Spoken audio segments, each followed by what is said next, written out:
Hi guys, welcome to our channel mister Sisindri. Bigg Boss season 8 నుండి తాజాగా ఒక promo విడుదలయ్యింది. ఆ ప్రోమోని ఒక్కసారి చూస్తే బిగ్ బాస్ హౌస్లో గొడవలు మామూలుగా లేవు. బెలూన్ టాస్క్లో జరిగిన రచ్చ అంతా ఇంత కాదు. యష్మి మాట్లాడుతూ స్టిక్ విరిగిపోతే గేమ్ ఆపాలి అని రూల్లో లేదు అని యష్మి వాదిస్తుంటే ఆపలేదు, బెలూన్స్ని కొడుతూనే ఉన్నాడు అభయ్ అంటూ నిఖిల్ చెప్తున్నాడు. దీనితో యష్మి సంచాలక్ ఆపాడు, నువ్వు కూడా చెప్పావు ఆపండి అంటూ యష్మి వాదనకి దిగింది. నీ వల్ల మీ సంచాలక్ మీ స్టిక్ విరిగిపోయిందని కొట్టద్దు అన్నారు అంటే నిఖిల్ మాత్రం బయటికి వెళ్ళినా ఏం కాదు, లోపలికి వచ్చి గేమ్ ఆడాలి అని చెప్తుంటే యష్మి ఒకటే అరుస్తుంది. ఆగు యష్మి, అరవద్దు అంటూ గట్టిగా చెప్తున్నాడు.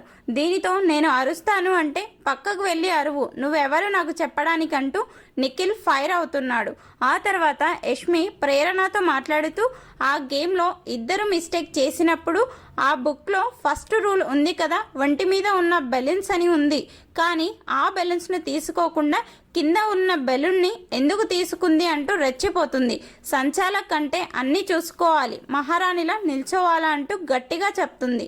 ఇక పృథ్వీ మాట్లాడుతూ బ్రీతింగ్ ప్రాబ్లం ఉన్నవారు అది వాళ్ళ వీక్నెస్, అంత ప్రాబ్లం ఉంటే నబీల్ రావాలి లేదా ఆదిత్య గారు రావాలి అని అంటే నిఖిల్ మాట్లాడుతూ మనోడు బయట ఒక కాలు లోపల ఒక కాలు పెట్టి కొడుతున్నాడు అంటే అభయ్ మాత్రం నా ఒంటిపై 2 బెలూన్స్ ఉన్నాయి కాబట్టి వాటిని కాపాడుకుంటే చాలు, నేనే విన్నర్ అనుకున్నా కాబట్టి నేను వెనక్కి వచ్చేసా, అది నా స్ట్రాటజీ అని చెప్తున్నాడు.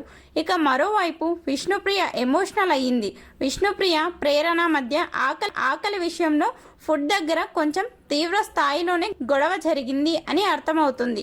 ఆకలి మీద ఉన్న విష్ణు కిచెన్లోకి వెళ్తే అక్కడ ఫుడ్ చేసుకుంటున్న ప్రేరణ అప్పటి వరకు చేసిన ఫుడ్ను దాచిపెట్టి ఆ ఫుడ్ని కాపాడాలి అంటూ పక్క వారికి చెప్పింది. దీంతో విష్ణుప్రియ హర్ట్ అయ్యింది. ఆకలి ఎవరికైనా ఆకలే కదా, నాకు ఆకలి వేసి తినాలనిపించి వెళ్ళాను, కానీ అక్కడ ఆమె బిహేవ్ చేసిన విధానం నాకు నచ్చలేదు. ఫస్ట్ నాకు ఫుడ్ పెట్టకూడదు అనుకుంది, ఆ తర్వాత నా ప్లేట్లో విసిరేసింది, నేను ఎలా కనిపిస్తున్నాను ఆమెకు అంటూ ఎమోషనల్ అయ్యి కన్నీళ్లు పెట్టుకోవడంతో హౌస్లో ఉన్న ప్రతి ఒక్కరు కూడా విష్ణుప్రియని ఓదార్చే ప్రయత్నం చేస్తున్నారు. మణికంఠ ఒక స్టాండ్ తీసుకుని ప్రేరణ వద్దకు వెళ్ళి అడిగితే ఎవరికి చెప్పుకుంటావో ఏం చేసుకుంటావో చేసుకోపో అంటూ ఓవర్ యాటిట్యూడ్ చూపిస్తూ మణికంఠపై కూడా ఫైర్ అయ్యింది ప్రేరణ ఈ రేంజ్లో అటిట్యూడ్ చూపించడం హౌస్లోకి ఎంట్రీ ఇచ్చిన తర్వాత ఇదే మొదటిసారి కావడం గమనార్హం. Please subscribe our channel mister సిసింద్రి.